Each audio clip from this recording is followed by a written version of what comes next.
இன்னைக்கு இந்த கிராம சூழ்ந்த பகுதி, கிராமத்திலே அரசு பள்ளி தான் அதிகமா இருக்குது. இன்னைக்கு ஏழை எளிய குடும்பத்தை சேர்ந்தவர்கள், விவசாய குடும்பத்தை சேர்ந்தவர்கள், நடுத்தர குடும்பத்தை சேர்ந்தவர்கள் பெரும்பாலும் அரசு பள்ளியில தான் நம்முடைய குழந்தைகளை படிக்க வைக்கிறோம்.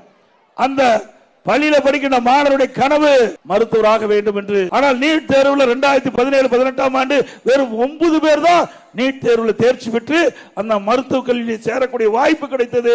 எதிர்க்கட்சிகள் கோரிக்கை வைக்கல, பொதுமக்கள் கோரிக்கை வைக்கல.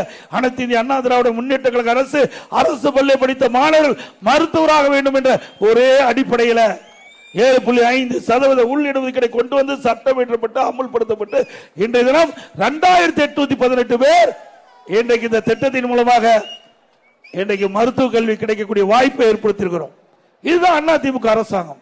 பொன்மனச்செம்மல் புரட்சி தலைவர் எம்ஜிஆர், இதே புரட்சி தலைவி அம்மா அவள் கண்ட கனவை அனைத்து இந்திய அண்ணா திராவிட முன்னேற்ற கழக அரசு செயல்படுத்தி காட்டியது என்பதை இந்த நேரத்தில் தெரிவிக்க விரும்புகின்றேன்.